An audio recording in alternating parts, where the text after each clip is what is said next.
श्री सच्चिदानंद सद्गुरु साईनाथ महाराज की जय। सद्गुरु श्री साईनाथुनि शरद बाबूजी की जय।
श्री सच्चिदानंद सद्गुरु साईनाथ महाराज की जय। सद्गुरु श्री साईनाथ शरद बाबू जी की जय। श्री साईनाथाय नमः। श्री साई बाबा सत्य चरित्र 53వ అధ్యాయం అవతరిడిక. శ్రీ సాయి సాక్షాత్తు మూర్తిభవించిన పరబ్రహ్మే. ఆయన మహాత్ములకు సార్వభౌముడు. అనేక సిద్ధులు చేతిలో ఉన్న కార్యదక్షత గల సద్గురువని ఆయనకు జగత్తంతా కీర్తి ఉంది. ఆయన బుద్ధికి ప్రేరణ ఇవ్వగలవారు. జనన మరణాలను తప్పించే ఆయనకి అనన్య భావంతో శరణంటాను. ఆయన పవిత్ర చరణాలకు నమస్కరిస్తాను. అప్పుడు సంసార భయాన్ని ఆయన తీసేస్తారు. గడిచిన అధ్యాయంలో మొదట సింహావలోకనం చేసి అవతరణగా ఇచ్చి గ్రంథాన్ని పూర్తి చేస్తాను అని మాట ఇస్తూ హేమాడ్పంత్ అన్నారు. కానీ అలా జరగలేదు. అవతరణిక అని కేవలం గ్రంథ సారాంశాన్ని ఇచ్చి దాన్ని వ్రాయటం మర్చిపోయారేమో తెలియదు. గ్రంథాన్ని వ్రాయటం ప్రారంభించిన వాళ్లే చివరికి అవతరణిగా ఇచ్చి ఆ రచనను పూర్తి చేయడం సర్వత్రా నియమం. కానీ నియమానికి అపవాదం అంటే నియమానికి విరుద్ధత వస్తుంటుంది. దానికి ప్రత్యక్ష అనుభవం మనకి ఇక్కడ కనిపిస్తుంది. మనం కోరుకున్నట్లు ఎక్కడా జరగదు. బాబా ఇచ్చ చాలా గొప్ప మహత్తు గలది. హేమాడ్ పంత్ అకస్మాత్తుగా మరణించారు. అందరి మనసులు దుఃఖించాయి. ఎవరికీ ఏం తోచలేదు. అవతరణిక గురించిన సమాచారం ఎవరికీ తెలియలేదు. అన్నాసాహెబ్ రచనలు దొరకడం కష్టమైంది. వాటి గురించి ప్రయత్నపూర్వకంగా అన్వేషించి ఆయన చిరంజీవి గజాననరావు అవసరమైనంత వరకే కాగితాలను నాకు ఇచ్చాడు. అన్నాసాహెబు చాలా జాగ్రత్తపరుడు. చిన్న కాగితాలను కూడా వృధా కానిచ్చేవారు కాదు. ఏ పనినైనా సరే చక్కగా చాతుర్యంతో చేయటం ఆయన స్వభావం. చిన్న చిన్న చీటీల మీద అధ్యాయాలు వ్రాస్తూ వాటినే గ్రంథ ముద్రణకు ఇచ్చేవారు. అనవసరంగా డబ్బు ఖర్చు పెట్టడమన్న మాట ఆయన మనసుకు నచ్చేది కాదు. ఆయనకి సాటి అయిన వారు ఎవరూ లేరు. పాపం నిర్జీవమైన ఆ చీటీలను చూసి హేమాడ్ పంత్ మనసులో దయ ఉత్పన్నమైంది. శ్రేష్ఠులైన శ్రీ సాయిబాబా సేవ లభించకపోతే అవి ఎలా ఉద్ధరించబడతాయి అని హేమాడ్ పంత్ మనసులోని ఆలోచన. చీటీలను పోగు చేసి వాటితో ఈ సేవ చేయించాలని ఆయన మనసులో గొప్ప ఆలోచన. చివరి అధ్యాయంలో ఇదే జరిగింది. అవి కూడా చీటీల మీదే వ్రాశారు. అయినా ఎంతగా వెతికినా అవతరణకు సంబంధించినవి దొరకలేదు. అన్నాసాహెబ్ చిరంజీవి గజానన్ రావుకి ఇతర సభ్యులకి ఈ విషయం చెప్పాను. బాబాసాహెబ్ తర్కడకు కూడా ఇది తెలియజేశాను. వారందరి అభిప్రాయం ప్రకారం అవతరణిక వ్రాయవలసిందే. అంటే మరాఠీ భాషలోని ఎన్నో గ్రంథాల్లో ఇది ఉంది. ఉదాహరణకి శ్రీ గురు చరిత్ర, ఏకనాథ భాగవతం, శ్రీ నవనాథ భక్తిసారం మొదలైనవి. బాబాసాహెబ్ ఈ విషయంలో కొద్ది గడువిచ్చి శ్రీ సాయిలీలా మాసపత్రికలో దీన్ని ప్రచురింపజేశాడు. గడువు పూర్తయినా కానీ అవతరణిక రాలేదు. హేమాడ్ పంత్ సద్గుణనిధి. అతని నోట వేదాంత సారం జాలువారుతుండేది. ఆయన భాషలోని ప్రబోధాత్మకత ఈ గ్రంథంలో కనిపిస్తుంది. నిజంగా సద్గురు కృప చేతలు లోతైనవి. సద్గురు సాయికి భక్తులు అసంఖ్యాకంగా ఉన్నారు. అందులోనూ కవులకు తలమానికమైన హేమాడ్ పంత్ లాంటి మరో బుద్ధిమంతుడైన మహాపురుషుడుంటేనే అతను మాత్రమే దీన్ని వ్రాయగలడు. అవతరణిక ఎటువైపు నుంచి రాలేదు. దాంతో నా మనసుకు బాధ కలిగింది. నేను దత్తస్వరూపులైన సద్గురు సాయినాథులను ప్రార్థించి ఆయన కరుణను యాచించాను. నేను పామరుణ్ణి, మందబుద్ధిని, విద్యాగంధులు లేనివాణ్ణి, కావ్యరచన అసలు తెలియనివాణ్ణి.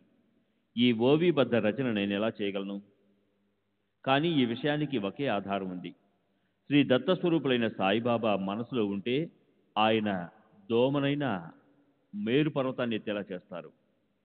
ఆయన శక్తి చాలా గొప్పది. కనుక శివస్వరూపులైన సాయినాథులని నేను మళ్ళీ ఇలా ప్రార్థించాను.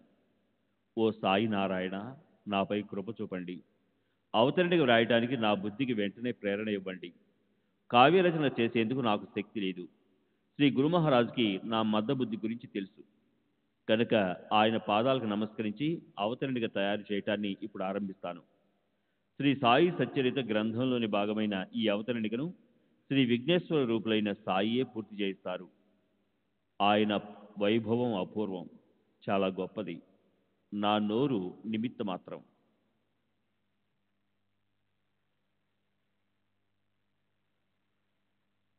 మొదటి అధ్యాయంలో మంగళాచరణ అయింది. విఘ్నాలను హరించేవాడు, జగత్తుకు మూల కారణమైన శివపార్వతుల మెడలోని తాయిత్తు అయిన శ్రీ గజాననునికి హేమాడు నమస్కరించాడు. వాణిపై అపూర్వ ప్రభావము, బుద్ధికి అత్యంత చాతుర్యము అయి విశ్వాన్ని మోహింపజేసే, కోరిన వాటినన్నీ ఇచ్చే సరస్వతికి నమస్కారం చేశాడు. కులగురువుకి, ఆప్తులకి, ఆత్మీయులకి, గురుబంధువులకి, పరమేశ్వరుని సగుణ అవతారాలైన సత్పురుషులకి, సజ్జనులకి శరణు వెళ్ళటానికి యోగ్యమైనటువంటి మోక్షానికి గుప్తనిధి అయినటువంటి సద్గురు సాయిబాబాకి నమస్కరించాడు. చివరికి గోధుమలు విసిరే కథను చెప్పి కలరాని పూర్తిగా ఎలా తరిమేశారో స్పష్టం చేస్తూ సాయిబాబా సామర్థ్యాన్ని వర్ణించాడు. రెండవ అధ్యాయంలో ఈ గ్రంథరచన కారణం ఏమిటో చెప్పి దాబోల్కర్ బాబాని మొదటిసారిగా దర్శనం చేసుకోవడం, ఆయనచే హేమాడ్ పంత్ అనే నామకరణం, గురువు ఆవశ్యకత లేదన్న వాదనని ఖండించడం మొదలైన విషయాలు చెప్పాడు. మూడవ అధ్యాయంలో ఈ గ్రంథరచనకి దాబోల్కర్కి సాయి నోటి నుంచి ఎలా ఆజ్ఞ లభించిందో చెప్పాడు. అప్పుడు రోహిల్లా వృత్తాంతాన్ని చెప్పాడు. నాలుగవ అధ్యాయంలో జగత్తును నడిపించేవారు అంటే పరమేశ్వరుడి అత్యంత గారాబు బిడ్డలైన సాధు సజ్జనులు ఈ అవనిపై ఎందుకు జన్మిస్తారన్న విషయాన్ని విస్తృతంగా చర్చించాడు. అలాగే సాక్షాత్తు దత్తావతారము ప్రత్యక్షంగా స్వర్గంలోని కల్పవృక్షము అయిన శ్రీ సాయి షిరిడి క్షేత్రానికి మొదటిసారిగా ఎలా వచ్చారో దాని గురించి కూడా సమగ్రంగా వర్ణించబడింది. 5వ అధ్యాయంలో మొదట షిరిడి క్షేత్రంలో గుప్తమైపోయి మళ్ళీ శ్రీ చాంద్ పాటిల్తో పాటు అక్కడే ప్రకటమై సాయిబాబా అందరినీ ఆశ్చర్యంతో ఎలా ముంచెత్తారో, గంగగీరు మొదలైన మహాత్ములతో కలిసి ఎలా ఉండేవారో, తమ తల మీద దూరం నుంచి నీళ్లు మోసి తోటను ఎలా నిర్మించారో వీటి గురించిన నిరూపణ అంతా అయింది. 6వ అధ్యాయంలో శ్రీరామనవమి ఉత్సవం గురించి, హరిదాసు బాళాబువా గురించి, మసీదు మాయి జీర్ణోద్ధారం గురించి వర్ణన సవిస్తరంగా జరిగింది. శ్రీ సచ్చిదానంద సద్గురు సాయినాథ్ మహారాజ్ కీ జై. సద్గురు శ్రీ సాయినాథుని శరద్ బాబూజీ కీ జై.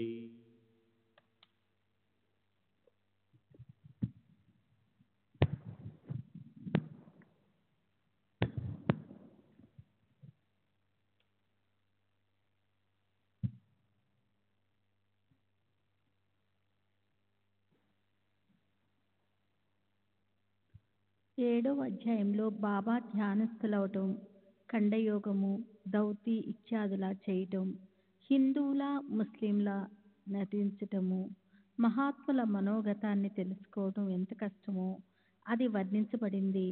బాబా వేషము, బాబా ప్రవర్తన, రోగులకు ఆయన మందులివ్వటము, ఆయన చిలిం జాతి తుని, మసీదులో దేవాలయంలో దీపాలు పెట్టడం, ఆయన అస్వస్థత, నానాసాహెబ్ చందోర్కర్ డాక్టర్ని తీసుకురాగా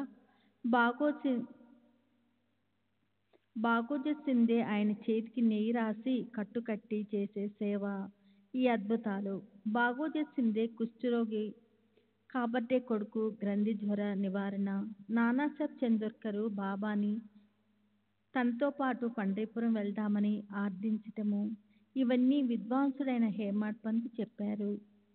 8వ అధ్యాయంలో మానవ జన్మ అపూర్వ మహిమ, సాయిబాబా భిక్షని యాచించే పద్ధతి, బాయాజీబాయి చేసిన సత్పురుషుల సేవ, బాబా భోజన వైభవం గురించి వర్ణించబడింది.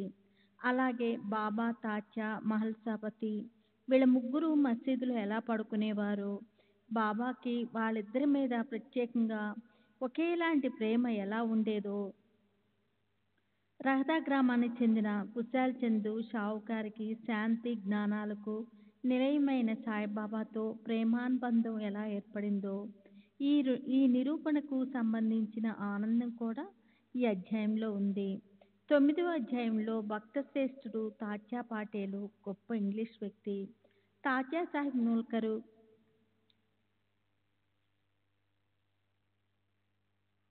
నూల్కరు వీరు బాబా ఆజ్ఞను అతిక్రమించడం వల్ల వారికి కలిగిన ఘోర పరిణామము, భిక్ష యాచించడానికి బాబా కల అధికార లక్షణాలు, 5 రకాల మహాయజ్ఞం చేసి తెచ్చిన భిక్షాన్ని బాబా తినటము, దీని గురించి వర్ణన గొప్ప చాతుర్యంతో జరిగింది. అలాగే కరుడు కట్టిన ప్రార్థనా సమాజానికి చెందిన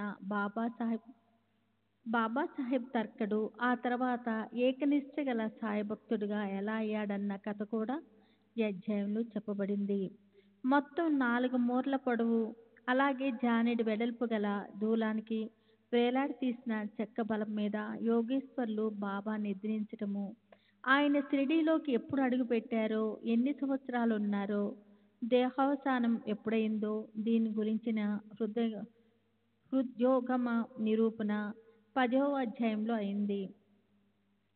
అంతఃకరణలో గురురాజు శాంతిగా ఎలాంటి ఇచ్చ లేని స్థితిలో ఎలా ఉండేవారు, ఆయన బయటకు పిశాచ వృత్తిని ఎలా చూపించేవారో చెప్పబడింది. లోకంలో ఆదర్శం నెలకొల్పడానికి ఆయన ప్రవృత్తి నిత్యము నిశ్చలంగా ఉండేది. వేదాల్లో శాస్త్రాల్లో చెప్పబడిన ఆ ధార్మిక లక్షణాలు తెలియచెప్పటంలో, పారమార్థిక ప్రాపంచిక శిక్షణ ఇవ్వటంలో, అభక్తుల మనసులను పరీక్షించడంలో సాయి సద్గురు పద్ధతి విలక్షణంగా ఉండేది. ఈ విషయం గురించి బాబా ఆసనము, బాబా జ్ఞానము, బాబా స్వరూపము, బాబా గురుత్వానికి అధికారము, ఆయన సామర్థ్యము, గొప్పతనము వీటి గురించి కూడా వర్ణించబడింది. 11వ అధ్యాయంలో బాబా సత్య, జ్ఞాన, ఆనందయుక్త స్థితిలో ఉండటము, జగతంతా ఆయన ప్రసిద్ధి చెందటము, డాక్టర్ పండితుడి ప్రేమ భక్తి, సిద్దిక్ పాలెక్కేకు పూజ్యభావం వీటి గురించి వర్ణించబడింది. అలాగే కారు మబ్బులను సుడిగాలులతో కుండపోగా వర్షించే వర్షాన్ని బాబా ఎలా ఆపారో, అగ్ని మీద ఆయనకు ఎలాంటి విలక్షణ ఆధిపత్యం ఉండేదో, సుడిగాలి నుంచి బాబా అందరినీ ఎలా రక్షించారో వీటి గురించి అందమైన సవిస్తార నిరూపణ అయింది. 12వ అధ్యాయంలో కాకా మహాజని నాసిక్ చెందిన దుమాల వకీలు నానాసాహెబ్ నిమోన్కరు ఒక రెవెన్యూ అధికారి, అతని రామభక్తుడైన డాక్టర్ మిత్రుడు వీరందరికీ చెందిన భిన్న భిన్న సందర్భాలు మధుర శబ్దాలతో వర్ణించబడ్డాయి. నాసిక్ నుంచి వచ్చిన అగ్నిహోత్ర బ్రాహ్మణుడు ముల్లే శాస్త్రి సంత గోలప్ స్వామి శిష్యుడు. అతనెంతో అనుమానస్తుడు. సాయి దర్శనానికి చెందిన అతని అద్భుత కథ ఈ అధ్యాయంలో చెప్పబడింది. 13వ అధ్యాయంలో బాలాసింపే చలిజ్వరాన్ని నల్లకుక్కకి పెరుగన్నం పెట్టి నయం చేయటము, బాబుసాహెబ్ బూటి కల్రాను, అక్రోటు, పిస్తాలు తినిపించి నయం చేయటము, చెవి వ్యాధి ఉన్న అలందస్వామి కేవలం ఆశీర్వాదాలతో ఆరోగ్యవంతం చేయటం, కాకా మహాజని అనుభవించే విరోచనాల బాధను వేరుశనగ పప్పు తినిపించి తొలగించడము వీటి గురించిన వర్ణన అయింది. అలాగే కడుపు నొప్పి వ్యాధి పట్టుకున్న హార్దా భక్తుడు దత్తోపంతుని అందరి ఎదుట బాబా తమ కేవలం ఆశీర్వాదంతో ఎలా ముక్తుణ్ణి చేశారో, భీమాజీ పాటేలు క్షయవ్యాధిని కేవలం విభూది పెట్టి ఎలా తొలగించారో వీటి వృత్తాంతమంతా చెప్పబడింది. 14వ అధ్యాయంలో నాందేడ్కి చెందిన పార్సీ షావుకారు రతన్జీ అనే ప్రఖ్యాతి వ్యాపారి పుత్ర సంతానం లేకపోవడంతో మనసులో దుఃఖితుడవుతాడు. అతనికి పుత్ర సంతానాన్నిచ్చి సాయిబాబా అతన్ని ఎలా సుఖింపచేశారో, నాందేడ్ పట్టణంలో గుప్తంగా కూలి పని చేసే మౌలా సాహిబ్ అనే పేరు గల మహాత్ముని సాయిబాబా అందరికీ ఎలా జ్ఞాపకం చేశారో దీనికి సంబంధించిన అద్భుత కథ చెప్పబడింది. 15వ అధ్యాయంలో దాసగణకి బాబా నారదముని చేసే కీర్తన పద్ధతి చెప్పారు. సోల్కరు నియమాన్ని అతనికి చక్కెర మరింతగా వేసిన టీని త్రాగించి తొలగించటము, బల్లి చేసిన శబ్దానికి ఔరంగాబాద్ నుంచి వచ్చిన బల్లి మసీదులోని బల్లితో కలవటం గురించి అందరికీ చెప్పారు. ఈ కథలన్నిటి గురించి వర్ణన 16వ అధ్యాయంలో సంపత్తి గల ఒక వ్యక్తి సాయిబాబా కీర్తిని విని బ్రహ్మజ్ఞానాన్ని పొందటం కోసం షిరిడీ వచ్చాడు. బ్రహ్మ ప్రాప్తి కోసం కోరిక ఉన్న వారి మనసుకి మొదట సంసారం పట్ల విరక్తి కలగాలి, ధనలోభం వదిలిపోవాలి. జేబులో నోట్లున్నా బాబాకి 5 రూపాయల అప్పు ఇవ్వలేకపోయినా దానికి బ్రహ్మ ఎలా లభిస్తుంది అన్న విషయం గురించిన మనోహరమైన కథలో సాయి ఉపదేశం చేసే పద్ధతి హేమాడ్ పంతు ప్రసాదయుక్త వాణి ఇవి పాలు చక్కెరల కలయికలా కలిశాయి. 17వ అధ్యాయంలో గడిచిన కథను కొనసాగించి బ్రహ్మజ్ఞానం గురించి విస్తరించబడ్డ కథనము ధనలోభాన్ని పూర్తిగా తొలగించడం గురించిన వినసొంపైన వర్ణనుంది. 18వ అధ్యాయంలో సాటేకి చెందిన గురుచరిత్ర గురించిన కథ, రాధాబాయికి చేసిన ఉపదేశం గురించిన వర్ణన, హేమాడ్ పంతుని బాబా అనుగ్రహించడాన్ని గురించిన కథనము ఇవన్నీ ఎంతో కుశలతతో చెప్పబడ్డాయి. 19వ అధ్యాయంలో హేమాడ్ పంత్ మీద ఆయన అనుగ్రహ కథనము విస్తారంగా శ్రీ సాయి ఉపదేశానుసారాన్ని అత్యంత విచారపూర్వక విధానంలో చేశారు. 20వ అధ్యాయంలో దాస్గను ఈశావాస్య భావార్థ బోధిని రచించటం మొదలుపెట్టాడు. అతని మనసుకు ఒక శంక కలిగింది. అతను దాన్ని గురించి బాబాని అడిగాడు. బాబా ఇలా అన్నారు: కాకాసాహెబ్ దీక్షిత్ పనిపిల్ల దాన్ని నివారిస్తుంది. సద్గురువు అపూర్వ మహిమ గురించిన మధుర నిరూపణ అయింది. 21వ అధ్యాయంలో సద్గుణవంతుడైన ఉపజిల్లా అధికారికి చదవటంతో పూర్తి కాదు, దాన్ని అనుసరించాలి అన్న ఉపదేశం చేసి మరొక విద్వాంసుడు పాటంకర్కి నవవిధ భక్తుల మహిమను చెప్పి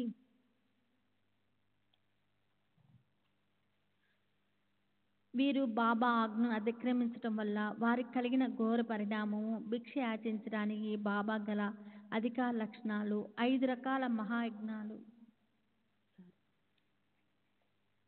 మరొక విలక్షణమైన ప్లేటరు అపహాస్యము, నింద మొదలైన కుత్సిత లక్షణాలు పెట్టుకోవద్దని దులిపేసి బోధ చేసిన కృప గురించిన వర్ణన ఉంది. శ్రీ సచ్చిదానంద సద్గురు సాయినాథ్ మహారాజ్ కి జై. श्री साईनाथ शरद बाबू जी की जय.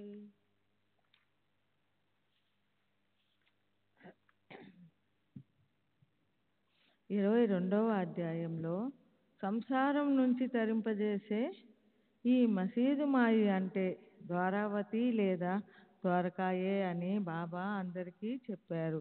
కానీ దాని అంతరార్థం ఒక్కరికి కూడా తెలియదు. బాబా మసీదు మాయి గుణాలను స్తుతించారు. కోపరగాం రెవెన్యూ అధికారి బాలాసాహెబ్ మిరీకరు నాగపూర్కి చెందిన శ్రీమంతుడు బాబూసాహెబ్ బూటీని పాముకాటు నుంచి తప్పించారు. అమీర్ శక్కర్ కీళ్ళ వాతాన్ని తొలగించారు. అతన్ని కూడా పాముకాటు నుంచి రక్షించారు. హెమాడ్ పంతుని తేలు కొండితో కాటేసే సంకటం నుంచి ఇతరుల మీద పాముకాటు అరిష్టాన్ని తొలగించి వారి భయంకర అపమృత్యువును తొలగించారు. ఈ సందర్భం ఇందులో వర్ణించబడింది. 23వ అధ్యాయంలో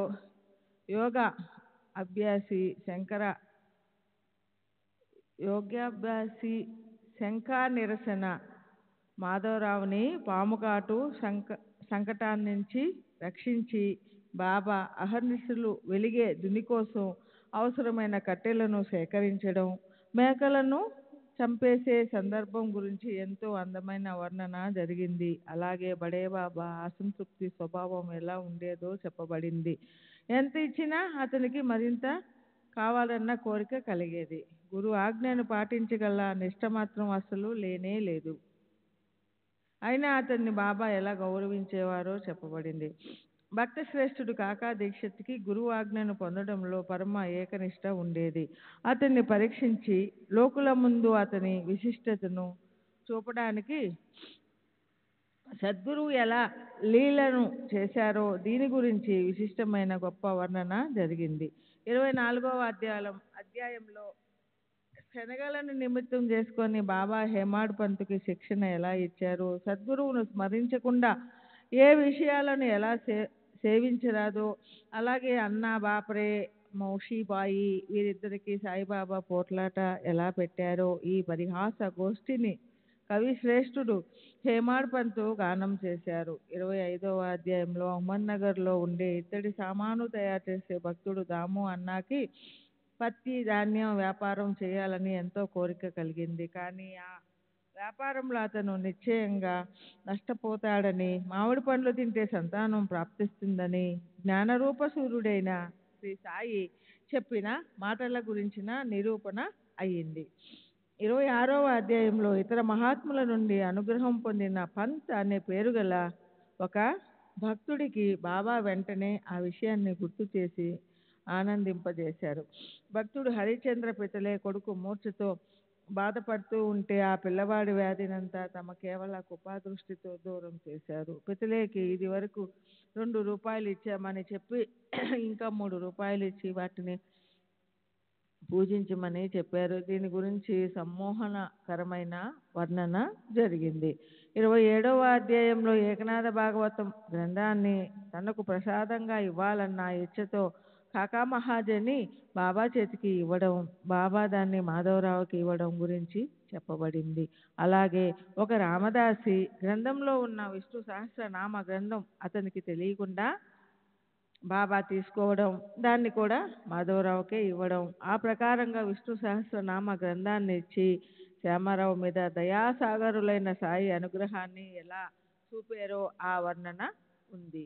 28వ అధ్యాయంలో శాంతాక్రూజు భక్తుడు లక్ష్మీచందు మున్షి, బర్హన్పూర్కి చెందిన చిడీభాయి, గుజరాత్కి చెందిన బ్రాహ్మణ పుణ్యాత్ముడు మేగుడు, వీరు ముగ్గురు బాబా చరణాల వద్దకు ఎలా వచ్చారో, వీరందరికీ స్వప్నంలో దర్శనాన్ని ప్రసాదించి వాళ్ళకి మెలకువ వచ్చాక దాన్ని ఎలా అనుభవంలోనికి తెచ్చారో దాని గురించి సాయి జననికి చెందిన ఎవరికీ అర్థం కాని విషయాన్ని ప్రేమతో చెప్పారు. 29వ అధ్యాయంలో దానం చేయడంలో ఉదారులైన భోళాశంకరులు సాయిబాబా యొక్క వైభవాన్ని చూడడానికి మద్రాసు ప్రాంతానికి చెందిన ఒక భజనా బృందం షిరిడీకి ఎలా వచ్చిందో చెప్పారు. రఘునాథరావు టెండూల్కర్ కొడుకు పరీక్షలో ఉత్తీర్ణుడవడం గురించి, బాబా అతనికి పెన్షన్ గురించి ఉన్న చింతని దూరం చేయడం లాంటి మనోహరమైన బాబా లీలలన్నీ వర్ణించారు. అలాగే సాయి చరణాలపై గొప్ప ప్రేమగల భక్తుడు డాక్టర్ కెప్టెన్ హాటేకి గ్వాలియర్లో అతని ఇంట్లో తెల్లవారుజామున స్వప్న దర్శనమిచ్చిన అందమైన కథను కూడా చెప్పారు. ఓవి 8991లో 30 అధ్యాయంలో వనీకి చెందిన సప్తశృంగి దేవత పూజారి కాకాజీ వైద్యతో అమ్మవారు వెళ్ళి సాయిని కలవమని చెప్పిన స్వప్నానికి అనుభవాన్ని ఎలా ఇచ్చారో, షిరిడీకి చెందిన శ్యామారావు కూడా అమ్మవారికి మొక్కిన మొక్కు తీర్చడానికి 30 సంవత్సరాల తర్వాత అక్కడికి ఎలా వెళ్ళాడో, షిరిడీకి చెందిన శ్యామారావు కూడా అమ్మవారికి మొక్కిన మొక్కు తీర్చడానికి 30 సంవత్సరాల తర్వాత అక్కడికి ఎలా వెళ్ళాడో చెప్పబడింది. అలాగే రహతాకి చెందిన కుశాల్ చంద్ షావుకారు, పంజాబీ బ్రాహ్మణుడు రామ్లాలు వీరిద్దరికీ బాబా షిరిడీకి పద అంటూ స్వప్నంలో ఎలా చెప్పారో దీని గురించిన వర్ణన కూడా ఉంది. ఓవి 92, 94లో 31వ అధ్యాయంలో మానస సరోవరానికి వెళ్ళడానికి బయలుదేరిన మద్రాసు సన్యాసి విజయానందుణ్ణి శ్రీకృష్ణుడే అయిన సాయిబాబా తమ పాదాల వద్ద ఎలా ఉంచేసుకున్నారో, సాయి చరణ కమలాలలో భ్రమరమైన భక్తి శ్రేష్ఠుడు మాన్కర్ని భయంకరమైన క్రూర మృగాన్ని సాయి ఎలా ఉద్ధరించారు ఈ అందమైన కథని వర్ణించాడు. 32వ అధ్యాయంలో సాయిబాబా తమ నోటితో ఇలా కథ చెప్పారు. సజ్జనులైన మేము నలుగురము దేవుణ్ణి శోధించడానికి అడవిలో తిరుగుతున్న సమయంలో నేను అభిమానాన్ని వదిలిపెట్టినప్పుడు గురు మహారాజు నాకు దర్శనం ఇచ్చారు. అలాగే ఉపవసించబోయిన గోఖలే బాయి కథను బాబా స్వయంగా చెప్పిన అంటే బీడ్ గ్రామంలో జరీ పని చేసే విషయాన్ని హేమాడ్పంతో గానం చేశారు. ఓవి 97, 98లో 33వ అధ్యాయంలో నారాయణ జానీ మిత్రుణ్ణి అకస్మాత్తుగా తేలి కుట్టింది. ఒక భక్తుడి కూతురు జ్వరంతో బాధపడింది. నానాసాహెబ్ చంద్రకర్ కూతురు ప్రసవ వేదనతో భయపడి దుఃఖించింది. ఎవరికి ఏమీ తోచలేదు. అలాంటి సమయంలో విభూది అమోఘ ప్రభావం గురించి అందరికీ నిజంగా తెలిసేటట్లు సమ్మోహనకరమైన వర్ణన జరిగింది. అంతేకాక భక్త శ్రేష్ఠుడు అప్పాసాహెబ్ కులకర్ణి, హరిదాసు బాలాబువా, శ్రద్ధావంతుడు భావిక భక్తుడు హరిబావు కర్ణికులకి సంబంధించిన దక్షిణ గురించిన ప్రబోధాత్మకమైన కథని ఈ అధ్యాయంలో చెప్పారు. ఓవి 99, 102లో 34వ అధ్యాయంలో మాలేగం డాక్టరు అన్న కొడుకు ఎముక వ్యాధితో ఎంతో బాధపడ్డాడు. భక్త శ్రేష్ఠుడు డాక్టర్ పిల్లే భయంకరమైన గిని కురుపుతో బాధపడుతూ ఉండేవాడు. షిరిడీకి చెందిన బాపాజీ భార్య గ్రంథి జ్వరంతో క్షీణించిపోయింది. ఒక ఇరానీ పాప మూర్ఛతో బాధపడింది. హార్దాకి చెందిన ఓ వ్యక్తి మూత్రపిండ వ్యాధితో ఎంతో బాధపడేవాడు. ముంబైకి చెందిన ఒక ప్రభు కాయస్థుల జాతికి చెందిన స్త్రీ ప్రసవ సమయంలో ఎంతో కష్టపడేది.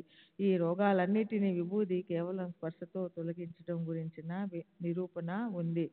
35వ అధ్యాయంలో కాకా మహాజనీకున్న నిర్గుణ పూజను చేసే ఓ మిత్రుడు బాబా కేవల దర్శనంతో మూర్తి ఆరాధకుడిగా ఎలా అయ్యాడో, ముంబైకి చెందిన ఒక లాయరు ధరంసి జటాబాయి టక్కర్కి గురుశ్రేష్ఠులైన బాబా గింజలున్న ద్రాక్షలను వెంటనే గింజల్లేని వాటిగా చేసి ఎలా ఇచ్చారో ఆ కథ వర్ణించబడింది. అలాగే బాంద్రాకి చెందిన ఓ కాయస్థుడికి హాయిగా నిద్ర పట్టేది కాదు. వీరి అనుభవాలు నవాసాకి చెందిన బాలా పాటిల్కి కలిగిన విభూది అనుభవం కూడా చెప్పబడింది. ఓవి 107, 109లో 36వ అధ్యాయంలో ఉద్యోగం కోసము దొంగలను వెతకడం కోసము అలా వేరువేరుగా మొక్కుకున్న గోవాలోని ఇద్దరు వ్యక్తులకు సాయి సమర్థులు వారి మొక్కలను గుర్తు చేశారు. ఈ కథలు చెప్పేటప్పుడు హేమాడ్ పంతు గుండెలు బరువెక్కగా త్రికాల జ్ఞానం కలిగిన బ్రహ్మాండంలో వ్యాపించిన ఈ సాయి సమర్థుల కీర్తిని వర్ణించడం ఎవరికీ సాధ్యమని అంటారు. అలాగే శకారం ఔరంగాబాద్ గారి భార్య పుత్రప్రాప్తికి సాయి పాదాలు పట్టుకునింది. ఆమె కోరికను కొబ్బరికాయ ఇచ్చి సాయి ఎలా నెరవేర్చారో దాని తాత్పర్యం కూడా హేమాడ్ పంతు చెప్పారు. ఓవి 110, 112లో 37వ అధ్యాయంలో చూసేందుకు అరుదుగా లభించే చావడి సమారంభ వైభవాన్ని తన కళ్ళతో చూసిన రసభరితమైన వర్ణనను హేమాడ్ పంతు చేశారు. ఓవి 113లో 38వ అధ్యాయంలో గుండిగలో వేరువేరుగా పదార్థాలు వండి అనేక రకాల వంటకాలను చేసి బాబా అందరికీ ప్రసాద భోజనాన్ని ఎలా ఇచ్చేవారు దీనికి చెందిన మనోహరమైన వర్ణన ఉంది. ఓవి 114లో 39వ అధ్యాయంలో సాయిబాబా నానాసాహెబ్ చందోర్కర్తో అతని సంస్కృత భాష అభిమానాన్ని తొలగించడానికి గీతలోని తద్వినితి ప్రణిపాతేనా అన్న శ్లోకానికి వివరణ ఎలా చేశారో, బాబూసాహెబ్ బూటీకి కలలోకి వచ్చిన మహాత్ములు సాయిబాబా దేవాలయంతో కలిపి వాడాను కట్టమని బాబూసాహెబ్ బూటీకి కలలోకి వచ్చి మహాత్ములు సాయిబాబా దేవాలయంతో కలిపి వాడాను కట్టమని ఆజ్ఞ ఎలా ఇచ్చారో ఆ విషయం చెప్పబడింది. ఓవి 115, 116 శ్రీ సచ్చిదానంద సద్గురు సాయినాథ్ మహారాజ్ కీ జై. సద్గురు శ్రీ సాయినాథుని శరత్ బాబూజీ కీ జై. సచ్చిదానంద సద్గురు సాయినాథ్ మహారాజ్ కీ జై. సద్గురు శ్రీ సాయినాథుని శరత్ బాబూజీకి జై. 40వ అధ్యాయంలో తల్లి వ్రత ఉద్యాపన సమయంలో బాలాసాహెబ్ దేవ్ బ్రాహ్మణ భోజనాలు ఏర్పాటు చేశాడు. దానికోసం ఉత్తరం రాసి బాబాని ఆహ్వానించాడు. కానీ ఆ రోజు సన్యాసి వేషం ధరించి 3 మహాత్ములు వచ్చి బ్రాహ్మణులతో కలిసి భోజనం చేశారు. అందులో గురు మహారాజు చాతుర్యం ఎవరికీ తెలియలేదు. అలాగే హేమాడ్ పంతుకి కలలోకి వచ్చి చిత్రపటం వేషం ధరించి హోలీ పండుగ రోజున బాబా భోజనానికి ఎలా వచ్చారో దాని గురించిన అందమైన వర్ణన ఉంది. 41వ అధ్యాయంలో చిత్రపట కథను విస్తరించి కవి హేమాడ్ పంతు భక్తుల కోసం బాంద్రాకు చెందిన ఆలీ మహమ్మద్ చెప్పిన సాయి సద్గురువు యొక్క అతుర్క్య మహిమను రసభరితంగా రమ్యంగా నిరూపించారు. అలాగే బాలాసాహెబ్ దేవ్ మీద సాయిబాబా రుద్రాపతారులై మండే అగ్నిలా ఎర్రబడి కోపంతో శాపనార్థాలు పెట్టారు. అప్పుడు రోజు నియమంగా జ్ఞానేశ్వరి చదువు అని అది చదివే పద్ధతిని శ్రీ సాయి తరువాత స్వప్నంలో చెప్పిన వివరణ కూడా ఉంది. 42వ అధ్యాయంలో భక్తుడు తాత్య బాబా నుదుటిపై త్రిపుండ్ర రేఖలను పెట్టడం, సాయి ఇచ్చిన తమ దేహత్యాగానికి చెందిన సూచన, రామచంద్ర పాటిల్లోని అస్వస్థత నుంచి బయటపడేయడం, తాత్యా పాటిల్ మరణం తప్పించడం ఇత్యాది పుణ్యకారకమైన కథలను వర్ణించారు. అలాగే సద్గురు సాయినాథుల నిర్వాణ వృత్తాంతం విని శ్రోతల మనసుల్లో ఉద్విగ్నత చెలరేగింది. హేమాడ్ పంతు ప్రాణం వ్యాకులం చెందింది. 43, 44 అధ్యాయాల్లో గత అధ్యాయాల్లో అసంపూర్ణంగా మిగిలిపోయిన బాబా నిధన వృత్తాంతాన్ని హేమాడ్ పంతు నిస్సంశయంగా పూర్తి చేశారు. 45వ అధ్యాయంలో ఒకసారి కాకాసాహెబ్ దీక్షిత్, కాకా మహాజని, మాధవరావు దేశపాండేలతో కలిసి ముంబయిలో ఏకనాథ భాగవతం చదువుతుంటే వారి మనసుల్లో ఓ సందేహం కలిగింది. మాధవరావు ఆ శంకను పోగొట్టే ప్రయత్నం చేశాడు. కానీ దీక్షిత్ మనసుకి తృప్తి కలుగలేదు. అప్పుడు ఆనందరావు పాకాడే మర్నాడు వచ్చి తన స్వప్నం గురించి చెప్పినప్పుడు దీక్షిత్ సందేహం పటాపంచలైన కథంతా చెప్పబడింది. అలాగే దూలానికి వ్రేలాడదీసిన చెక్క పలకపై మహల్సాపతి ఎందుకు నిద్రించలేడో ఈ ప్రశ్నకి సమాధానం సాయి సమర్థులు ఇచ్చారు. ఈ కథని కూడా ఎంతో కుశలతతో వర్ణించారు.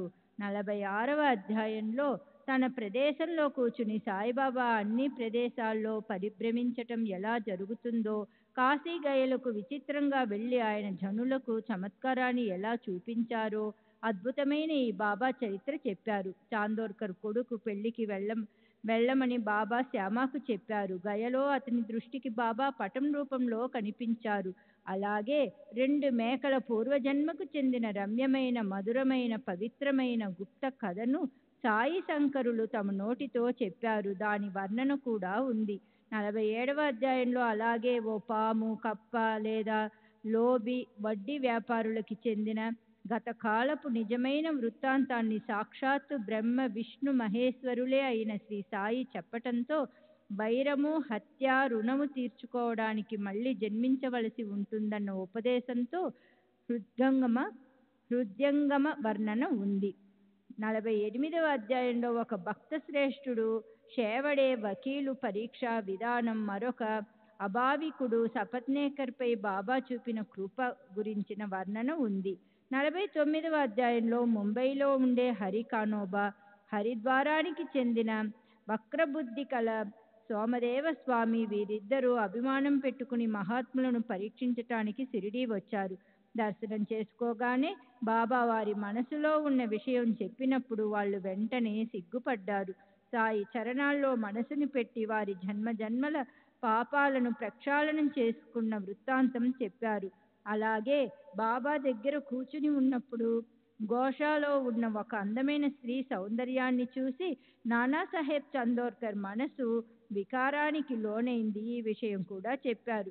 50వ అధ్యాయంలో తద్విద్ది ప్రణిపాతేన, దీని అర్థాన్ని మరింత విస్మృతంగా చెప్పి దాన్ని సమర్థించటాన్ని రఘునాథరావు చిరంజీవి గోవిందరావు దాబోల్కర్ చేశారు. 51వ అధ్యాయంలో హరి సీతారాం దీక్షిత్, భక్త బాలారాం దురందర్, నాందేడు వకీలు పుండలీకరావు షిరిడీకి మొదట ఎలా వచ్చారో ఒక్కొక్కరి వృత్తాంతం విని శ్రోతలు అబ్బురపడ్డారు. భక్తుల మనోసాహరాన్ని ఉవ్వెత్తున ఎగిసిపడేలా చేసే వర్ణన ఉంది. 52వ అధ్యాయంలో గ్రంథ సింహావలోకనం చేసే హేమాత్మంతు బాబా దుష్టుల దుష్టత్వాన్ని తొలగించి సజ్జనులను రక్షించాలి అనే వరాన్ని కోరారు. సద్గురు చరణాల్లో లీనమై తలను కళాన్ని వారికి అర్పించి గ్రంథాన్నంతా పూర్తి చేసి కృతార్థుడైనారు. శ్రీ సచ్చిదానంద సద్గురు సాయినాథ్ మహారాజ్ కీ జై. సద్గురు శ్రీ సాయినాథుని శరత్ బాబూజీ కీ జై.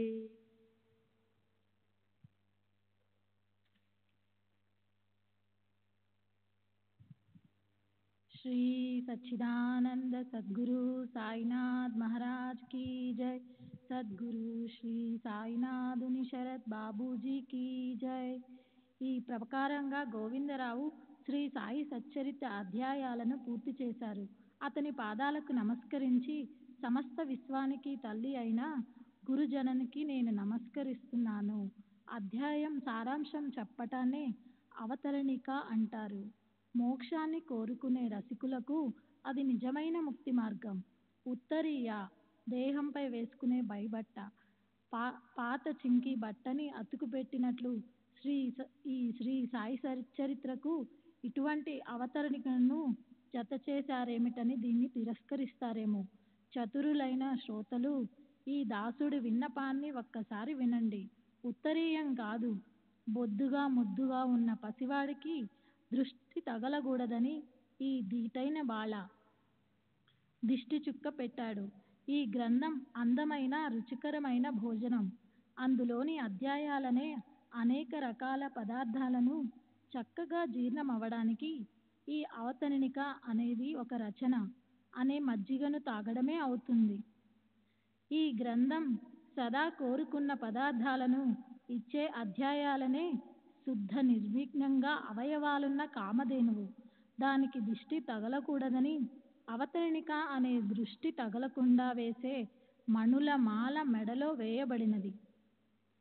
సరే, హేమాడ్ పంతు అధ్యాయ రచనలో అవలంబించిన పద్ధతిలోనే నాకు తోచిన విధంగా నేనిప్పుడు చెప్తాను. శ్రోతలు దీన్ని శ్రద్ధగా వినాలి. అన్నిటికన్నా ముందు అతను సద్గురు స్థవనం చేశారు. తరువాత వేదాంత నిరూపణను, సాయి బ్రహ్మస్వరూప వర్ణనను చేశారు. అన్నిటికన్నా చివర తనవి భక్తులవి సాయిబాబా ఇచ్చిన అనుభవాలను అతను చెప్పారు.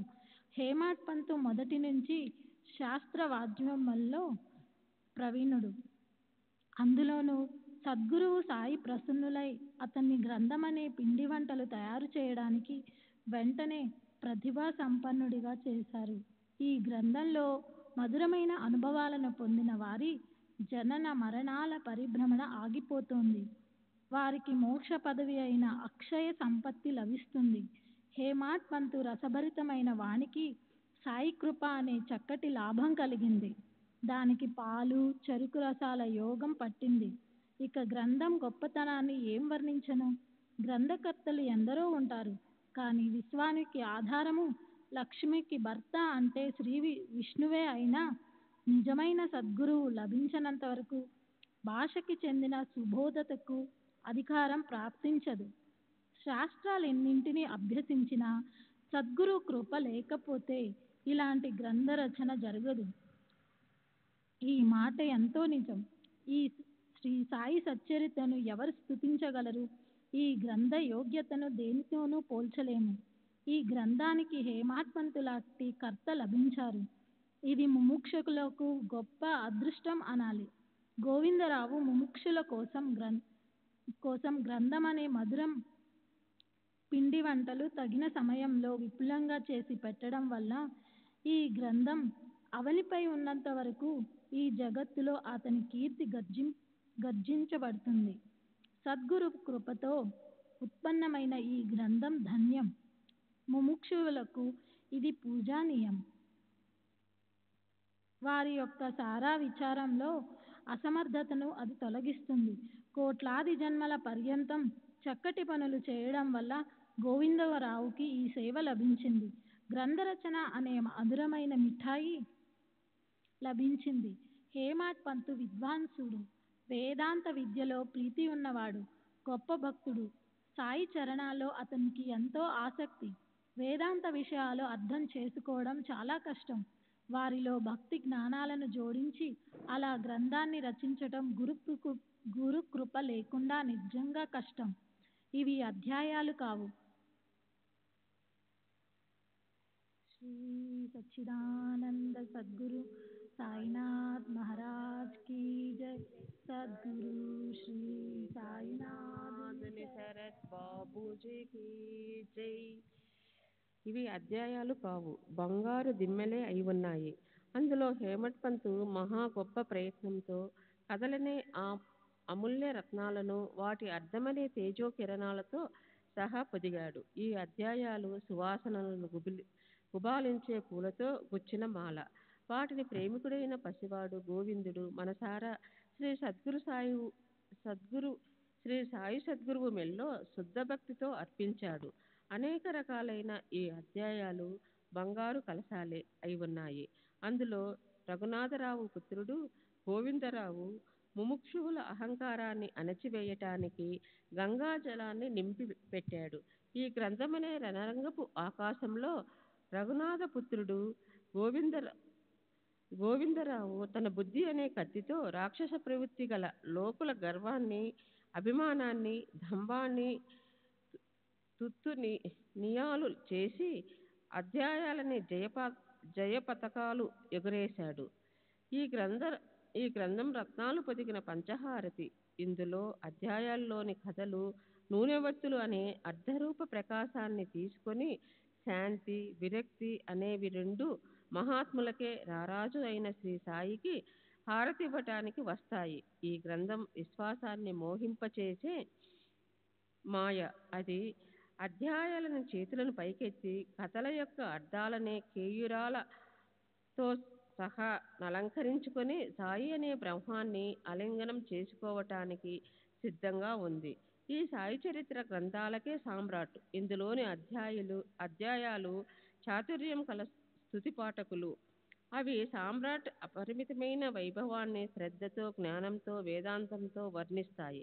సాయి సచ్చరిత్ర పరిమార్థికానికి సంతలాంటిది. శ్రీ సచ్చిదానంద సద్గురు సాయినాథ్ మహారాజ్ की जय। సద్గురు శ్రీ సాయినాథ్ सद्गुरु మహారాజ్ साईनाथ की महाराज की जय। सद्गुरु श्री సాయినాథుని శరత్ బాబూజీ की जय। ఇందులోని అధ్యాయాలు చాతుర్యం కల స్తుతి పాఠకులు. అవి సామ్రాట్టు అపరిమిత వైభవాన్ని శ్రద్ధతో, జ్ఞానంతో, వేదాంతంతో వర్ణిస్తాయి. సాయి సచ్చరిత పారమార్థికానికి సంత లాంటిది. ఇందులోని ఒక్కొక్క అధ్యాయము ఒక్కొక్క దుకాణము లేదా అమ్మకాలు, కొనుగోళ్లు చేసే స్థానం. అందులో అనుభవాల యొక్క కథలనే వస్తువులు గొప్పగా రచించబడ్డాయి. ఈ గ్రంథం ప్రవహించే ప్రచండ గంగాధరి. ఇందులోని అధ్యాయాలు చక్కగా రచించబడిన ఘట్టాలు. గురు కృపా సామర్థ్యం అపరిమితంగా ఉండటం వల్ల దాని నుంచి కథా రసధారల సుధా స్రవంతి తీరాన్ని ఒరుసుకొని పరవళ్ళు తొక్కుతూ ప్రవహిస్తుంది. ఇది గ్రంథం కాదు, కల్పవృక్షమే. సాధారణ సంసారులకు అది నిస్సారంగా అనిపిస్తుంది. కానీ మోక్షం అంటే ఇష్టపడే భావికులకు అది కేవలం మూర్తీభవించిన మోక్షమే అనిపిస్తుంది. ప్రత్యక్షంగా అనుభవించి చూడండి. అది సంసారంలోని అజ్ఞానాన్ని, దుఃఖాన్ని నశింపచేస్తుంది. మాయ అనే నరకాన్ని నుంచి తప్పిస్తుంది.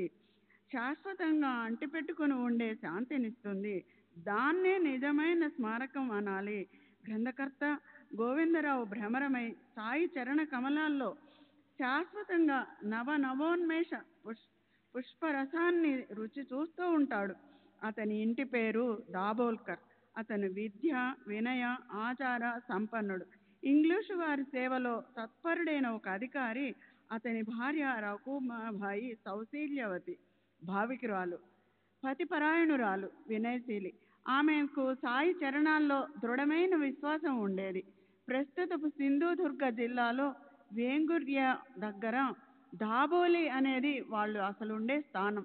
తర్వాత వాళ్ళ తాత ముత్తాతలు ఠాణే జిల్లాలోని పాల్ఘర్ దగ్గర కేళవే అనే గ్రామంలో ఉండేవారు. శక సంవత్సరం 1781, క్రీస్తు సంవత్సరం 1859 సంవత్సరం మార్గశిర మాసం శుక్లపక్ష పంచమి నాడు రఘునాథరావు భార్య లక్ష్మీబాయి కడుపున ఈ మహాపుణ్యాత్ముడు గోవిందరావు జన్మించాడు. గౌడ సారస్వత బ్రాహ్మణ జాతికి చెందిన భారద్వాజ గోత్రంలో 70 సంవత్సరాల వయసులో శక సంవత్సరం 1851 సంవత్సరంలో క్రీస్తు శకం 1929 ఆషాఢ శుద్ధ నవమి నాడు నిధనం చెందాడు. ఈ సాయి సచ్చరిత గ్రంథ ప్రారంభం శక సంవత్సరం 1844, క్రీస్తు శకం 1922 సంవత్సరం చైత్రమాసంలో చేశాడు. శక సంవత్సరం 1851, క్రీస్తు శకం 1929 సంవత్సరంలో జ్యేష్ఠ మాసంలో అతను 52 అధ్యాయాలు పూర్తి చేశాడు. గోవిందరావుకి ఒక్కడే కొడుకు, 5 కూతుళ్ళు. వాళ్ళల్లో 4 వివాహమైంది, కొడుక్కి వివాహమైంది. వైద్యశాస్త్రం చదువుకుంటున్నాడు. పెళ్లి కాని కుమార్తె కూడా అదే చదువుకుంటోంది. శ్రీ సచ్చిదానంద సద్గురు సాయినాథ్ మహారాజ్ की जय। సద్గురు శ్రీ సాయినాథుని శరత్ బాబూజీ की जय।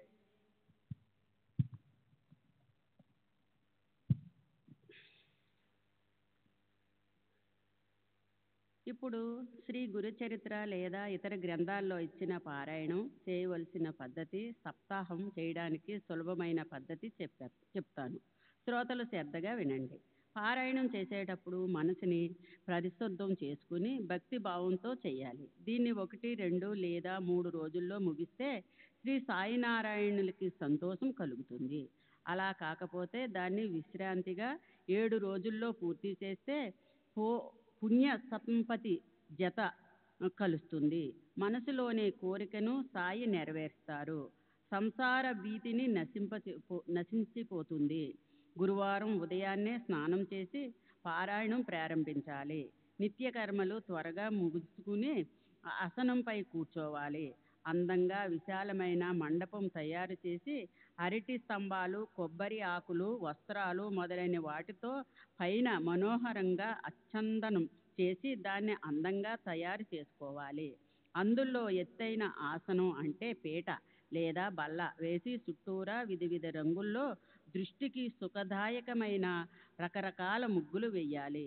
తరువాత సాయి సద్గురువుల విగ్రహం లేదా అందమైన చిత్రపటాన్ని తీసుకుని దానికి గుండెల నిండా పొంగు పొరలే ప్రేమతో నమస్కరించి దాన్ని ఆసనమై మీద భక్తిపూర్వకంగా పెట్టాలి. తరువాత శ్రీ సాయి సచ్చరిత్ర గ్రంథాన్ని పట్టు వస్త్రాల్లో చుట్టి సద్గురు ముందు పెట్టి ఇద్దరికి పంచోపచారాలతో పూజా గ్రంథ పుష్ప ధూప దీప నైవేద్యం చేసి గ్రంథాన్ని పఠనం ప్రారంభించాలి. 8 రోజులు నియమంగా ఉండాలి. ఈ క్రింద నియమాన్ని పాటించవలసి ఉంటుంది. 1 స్నానం చేసి శుభ్రంగా ఉతికిన వస్త్రాలు ధరించడం.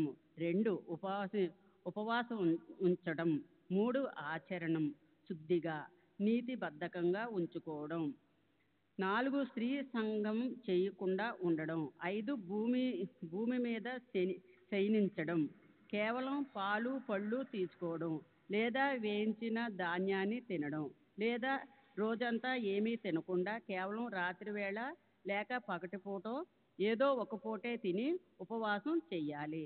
తూర్పు వైపున ముఖము పెట్టి సద్గురుమూర్తిని మనసులో పెట్టుకుని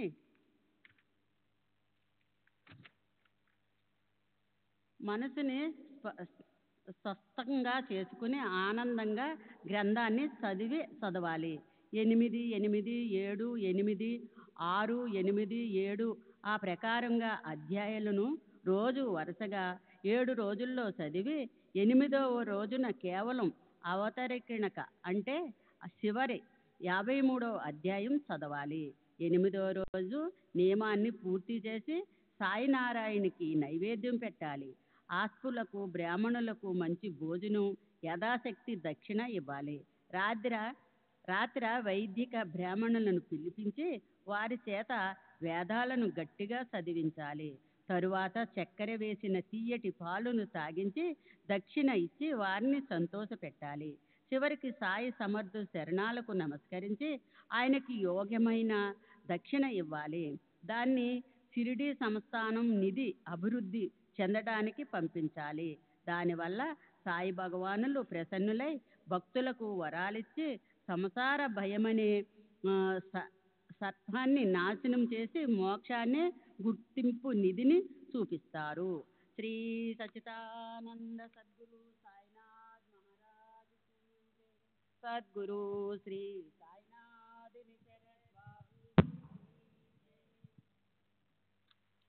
ఏ రకమైన వ్రతవిధి విధానమైన ఏదో ఫలప్రాప్తి కోసం చేస్తున్నప్పుడు కఠిన పద్ధతిలో దాన్ని పాటించవలసి ఉంటుంది.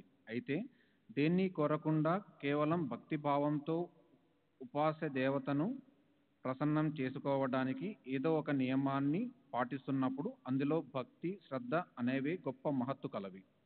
శారీరక అసమర్థత వల్ల లేదా ప్రాపంచిక అవరోధాల వల్ల ఈ నియమాన్ని కఠినంగా పాటించలేకపోతే దయామయుడైన పరమేశ్వరుడు క్షమిస్తాడు. ఉదాహరణకి రోజుకు 6, 7 లేదా 8 అధ్యాయాలు సప్తాహంలో ఒకే స్థానంలో కూర్చొని చదవవలసి ఉంటుంది. కానీ వయసు మీరడం వల్ల హృదయ వికారాల వల్ల నాకు అది సరిపోదని నేను ఉదయం 4, నిత్య పూజ తర్వాత 2, మధ్యాహ్న భోజనం అయ్యి కొద్ది విశ్రాంతి తీసుకున్న తర్వాత మిగిలిన అధ్యాయాలు చదివేవాణ్ణి. ఇంతకాలం విలంబనం తర్వాత మధ్యలో లఘుశంక మొదలైన వాటి వల్ల అశుద్ధత వస్తే అప్పుడు కాళ్ళు చేతులు కడుక్కొని బాబా విభూతి పెట్టుకొని శుద్ధమయ్యేవాణ్ణి. అలాగే పై నియమాన్ని పాటించడంలో భూమి మీద పడుకునే విషయం కూడా ప్రస్తావించబడింది. ఇంతకుముందు ఇంట్లో అలికిన మట్టి నేల ఉండేది. అప్పుడు కేవలం చాప లేదా జంపఖానా వేసుకొని దాని మీద పడుకోవడం బాగా ఉండేది. అయితే ప్రస్తుతపు రాళ్ళు పరిచిన నేల మీద లేదా టైల్స్ మీద ఈ వయసులో అది కూడా వర్షాకాలం లేదా శీతాకాలంలో చలిలో నిద్రపోవడం అంటే అనారోగ్యం బారిన పడడమే అవుతుంది. అప్పుడు చరిత్ర పఠనం ఎక్కడ? కనుక మంచం మీద ఫోము రబ్బరు పరుపుల మీద విశ్రాంతిగా పడుకోకుండా కింద పలుచని పరుపు వేసుకొని నిద్రించడం అనే అర్థాన్ని నేను తీసుకున్నాను. ఆ ప్రకారంగా ప్రతి సంవత్సరం శ్రావణ మాసంలో సప్తాహం చేయడం నా నియమం. బాబాను నేను ఏదీ కోరను, కానీ ప్రతిసారి సప్తాహానంతరం 10-12 రోజుల్లో ఒకేలా శుభవార్తలు వచ్చేవి. ఎన్నాళ్ళుగానో పేరుకుపోయిన చిక్కు ప్రశ్నలు విడిపోయి అనేక రకాలుగా విశేషించి ధనప్రాప్తి కోరకుండానే లభించేది. ఇది నా అనుభవం. తాత్పర్యం చెప్పాలంటే పైనే ఓవిలో చెప్పిన విధంగా విధి విధానమంతా యథావిధిగా పాటించగలిగితే తప్పకుండా పాటించాలి. అదొకటి కాయ వాచ మనస ధన రూపేణ పాటించడం అవుతుంది. కానీ కొన్ని విషయాలు పాటించడం అశక్యమైతే సప్తాహం చేయడం ఆపకూడదు. గ్రంథాన్ని భక్తిభావంతో పారాయణ చేయడం, సావకాశంగా అర్థమయ్యే వరకు అర్థం చేసుకొని చదవడం, అందులోని ఉపదేశం ప్రకారం ప్రవర్తనను సరిచేసుకోవడం ఇది ముఖ్యం. మొదటి పారాయణలో అది సాధించబడకపోతే తర్వాతి పారాయణలో అది తప్పక సాధించబడుతుంది. ఇది గుర్తుపెట్టుకోవాలి. శ్రీహరి తన భక్తుల చేతిలో ఆటబొమ్మ. అమాయకులైన భావికుల కోసం అలమటిస్తాడు. ప్రేమకు పూర్తిగా అమ్ముడుపోతాడు. కానీ భక్తి ఉన్నట్లు నటించే వారిని ఆయన ఎన్నడూ కలవడు. శ్రోతలారా, మీరే మహాత్ములు. మా సుఖానికి ఆశ్రయస్థానం మీరే. ఈ దాసుడు మీ పాదాలకు చేసే విన్నపం ఏమిటంటే, అవతరణిక మరిచిపోండి, కానీ మూల గ్రంథం అర్థం మీద దృష్టి పెట్టండి. శ్రోతలారా, మీరు సజ్జనులు. మీరు కాలుడికే కాలుడు అయి ఉన్నారు. ఈ బాబా బాలుడు మీ చరణాలపై తలను పెట్టి ఈ దాసుడిపై శాశ్వతంగా దయ చూపండి అని ప్రార్థిస్తున్నాడు. తప్పొప్పులను నాకే ఇచ్చేయండి. తాత్పర్యాన్ని గ్రహించి మీ మనసుకు సంతోషం కలిగించుకోండి. ఓ సాయి శ్రీ గణేశ, మీకు నమస్కారం. ఓ సాయి బ్రహ్మదేవ, మీకు నమస్కారం. ఓ సాయి శ్రీ విష్ణు, మీకు నమస్కారం. ఓ సాయి శ్రీశంకర, మీకు నమస్కారం. ఓ సాయి శ్రీ దత్తాత్రేయ, మీకు నమస్కారం. ఓ సాయి ఇంద్రదేవ, మీకు నమస్కారం. ఓ సాయి శ్రీ విఠల, మీకు నమస్కారం. ఓ సాయి చంద్రదేవ, మీకు నమస్కారం. ఓ సాయి అగ్నినారాయణ, మీకు నమస్కారం. ఓ సాయి చైతన్య రూపసూర్య, మీకు నమస్కారం. ఓ సాయి జ్ఞానసాగర, మీకు నమస్కారం. ఓ సాయి శ్రీ జ్ఞానేశ్వర, మీకు నమస్కారం. ఈ అవతరణిక అనే శబ్దాలతో పుష్పాంజలి తెచ్చి నమస్కారాలని నామావళిని గురుచరణాలకి అర్పించి నేను సాయి జనని ప్రసన్నం కావాలని ప్రార్థిస్తున్నాను. ఈ ప్రకారంగా శ్రీ సాయి సద్గురువు ప్రేరణ కలిగించిన బాబాదాసుడు బాల రచించిన శ్రీ సాయి సమర్థుల సచ్చరిత్రలో అవతరణిక అనే పేరుగల 53వ అధ్యాయం ముగిసింది. శ్రీ సద్గురు సాయి నాథార్పణమస్తు. శుభం భవతు. శ్రీ సచ్చిదానంద సద్గురు సాయినాథ్ మహారాజ్ की जय. सद्गुरु श्री साईनाथ निशरद बापू जी की जय. साई बाबा साई बाबा साई बाबा साई बाबा.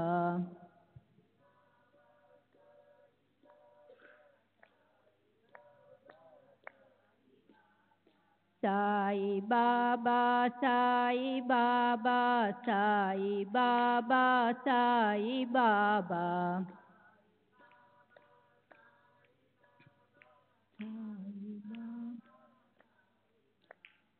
साई बाबा साई बाबा साई बाबा साई बाबा.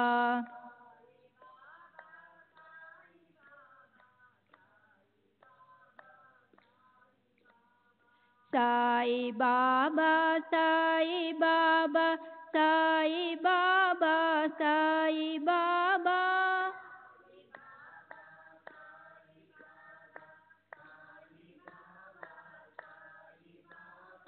साई बाबा साई बाबा साई बाबा साई बाबा.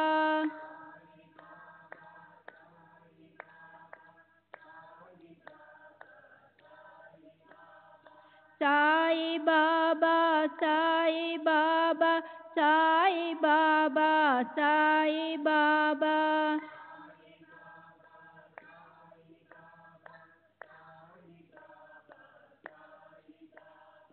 సాయి బాబా సాయి బాబా సాయి బాబా సాయి బాబా బాబా సాయి బాబా సాయి బాబా సాయి బాబా శ్రీ సచిదానంద సద్గురు సాయి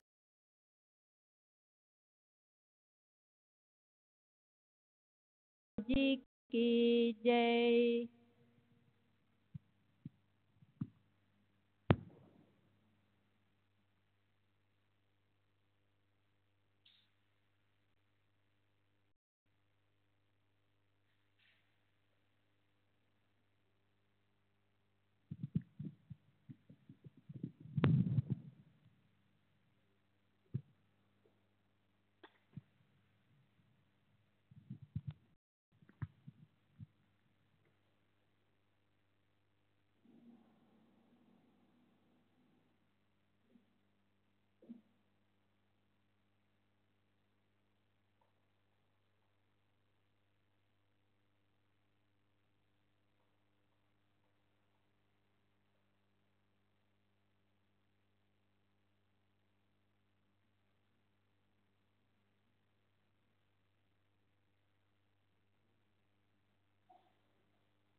श्री सच्चिदानंद सद्गुरु साईनाथ महाराज की जय। सद्गुरु श्री साईनाथ शरद बाबू जी की जय।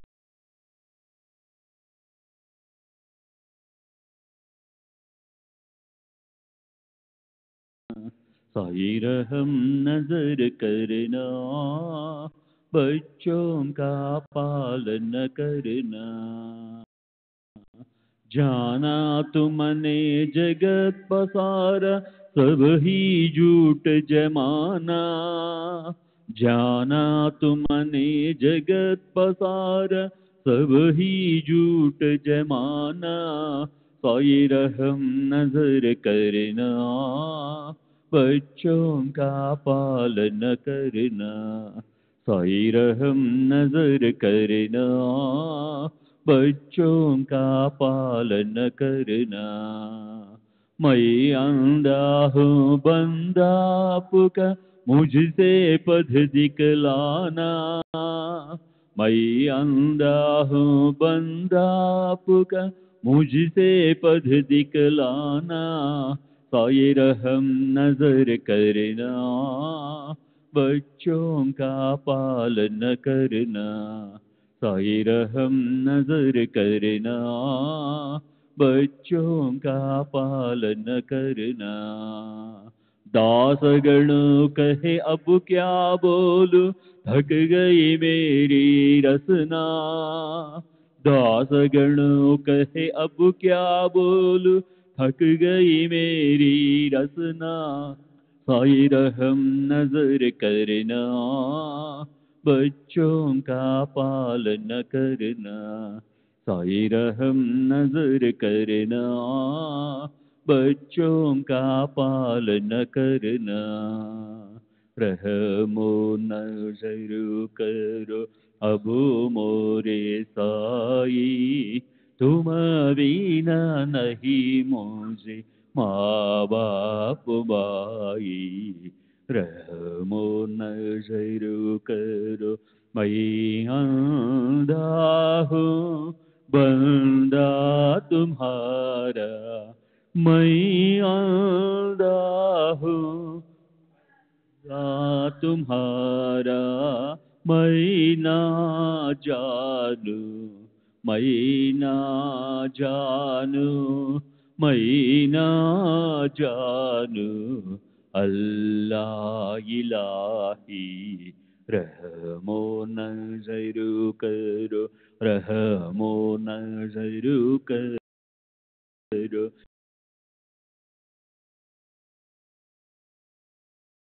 माँ बाप भाई रहमो नज़र करो, काली जमा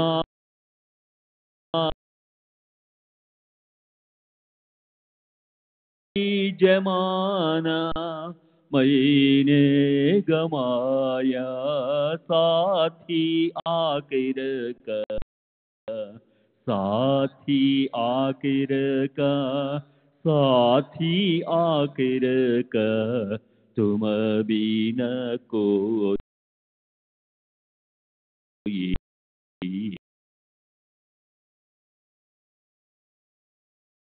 रे साई, तुम बिना नहीं मुझे माँ बाप भाई रहमो नज़र करो, अपने मस्जिद का झाड़ू गड़ो है, अपने मस्जिद का झाड़ू गड़ो है, मालिक हमारे, मालिक हमारे, मालिक हमारे, तुम बाबा साई रहमो नज़र करो, रहमो नज़र करो, अब मोरे साई तुम बिना नहीं मुझे माँ बाप भाई रहमो।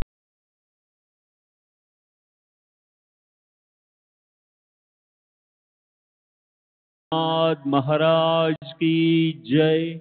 सद्गुरु श्री साईनाथ शरद बाबू जी की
सच्चिदानंद सद्गुरु साईनाथ महाराज की जय। सद्गुरु श्री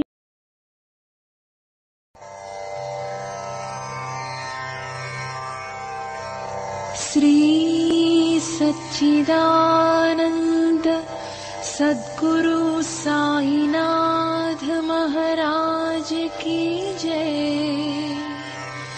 सद्गुरु श्री साईनाथुनि